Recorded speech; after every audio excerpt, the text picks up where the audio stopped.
Hello everyone. Today we are going to talk about assets under protection. This concept has the potential to transform the private security industry in India forever. Let's get to it right away. Before we get into assets under protection, we'll understand the current PSA business model. In its current shape and form, the business model creates a trust deficit with the end client. Now understand this. The private security agencies track number of guards deployed as their North Star metric. The end client knows this fact. So whenever a PSA, based on their own risk assessment and threat analysis, they recommend a certain number of guards to be deployed to protect the facility adequately, the end client is always suspicious of that recommendation because the end client knows that this is where the PSA will try to maximize their own revenue. So even if the PSA is making a genuine suggestion, the client does not want to believe it. What happens?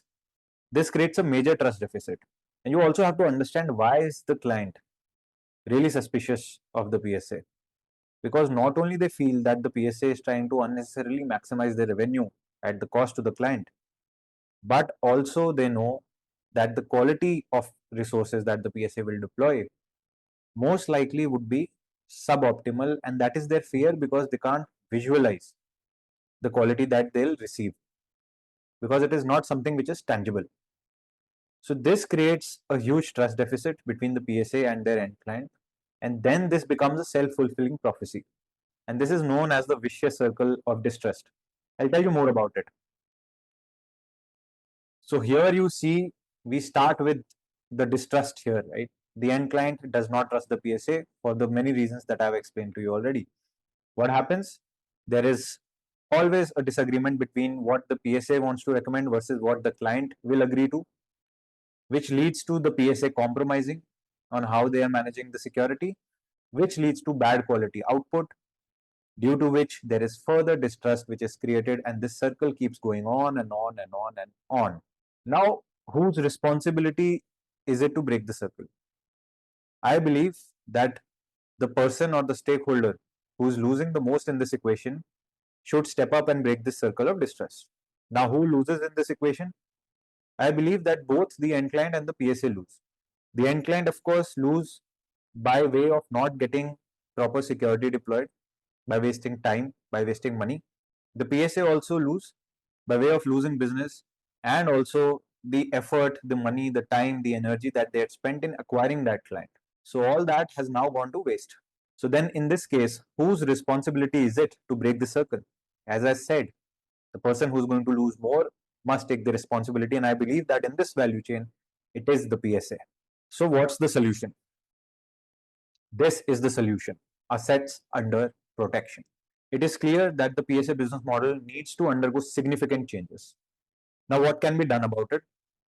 So, for a moment, take a step back from the security industry and take a step into the financial services industry. What happens is, let's say you are an investor with 1 crore INR as investable corpus, and I am an asset manager. You come to me and you tell me, Manan, this is what I have to invest in the market. You please invest 1 crore of mine in the market and charge whatever you have to charge. What I'll do is I will charge you a percentage of that 1 crore that you are giving me to manage. That is called assets under management, AUM. Now let's just jump back into the security industry where we are talking about assets under protection. So similar to assets under management and the fee being charged, I propose that we calculate the value of assets under protection. And based on the value of those assets under protection, we charge a security fee as a percentage of assets under protection. So for example, let's say you have a facility which is worth 100 crore that you need security for. How much are you willing to pay as a percentage of those 100 crores to protect this facility of yours adequately? And the second thing is, once the fee is paid, the security provider or the private security agency that you have hired, they are free to deploy their resources in any combination of man and technology to give you the kind of security that is really needed for your facility. So then this takes away the distress factor because now the end client knows that what I've paid is for a security setup, regardless of how many guards would be deployed, how many cameras would be installed, so on and so forth. The private security agency knows that I have received money to deploy the most adequate and effective security setup, and they will do the needful. So there is no more distrust. And this distrust, the circle of distrust, is extremely important to break. So essentially, assets under protection is what will break this circle of distrust. Assets under protection is, of course, an evolving concept, and there are many questions that are yet to be answered. But there is one thing for sure, that assets under protection has the potential to transform the private security industry forever, because it will break that circle of distrust.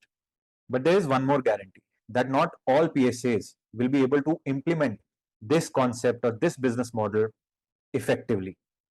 And there's a reason for that.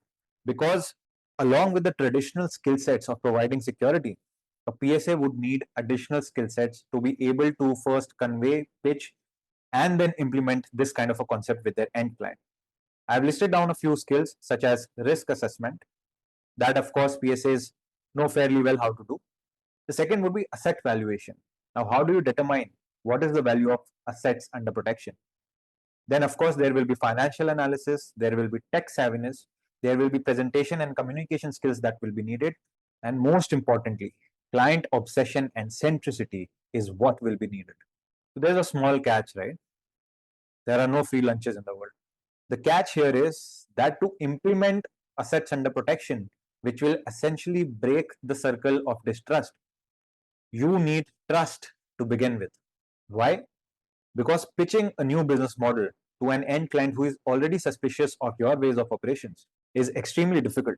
So, for the end client to have the open mindedness to hear you out, they need to trust you as somebody who would make genuine suggestions and create win win situations. And how do you develop that trust? As I've already said, that the most important skill that will help you thrive in this transformation is client obsession and centricity.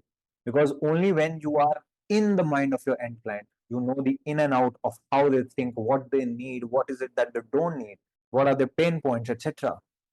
Only then can you understand what the end client really wants, and only then can you guide your end client to a win win situation. And then the question comes again, who is responsible to establish this trust? As I've already said, the person who's said to lose out the most in this equation, which in this case is the private security agency, again is responsible to build this trust with their end client, that their end client starts seeing them as genuine value adding partners instead of just another cost line item. So, this is what we do at 360 PSA. We are working with handful selected PSAs who are genuinely obsessed about their clients, and their only focus is on client satisfaction. We will help you stand out from the crowd by making your PSA simply the best. I hope this made sense. See you in the next video.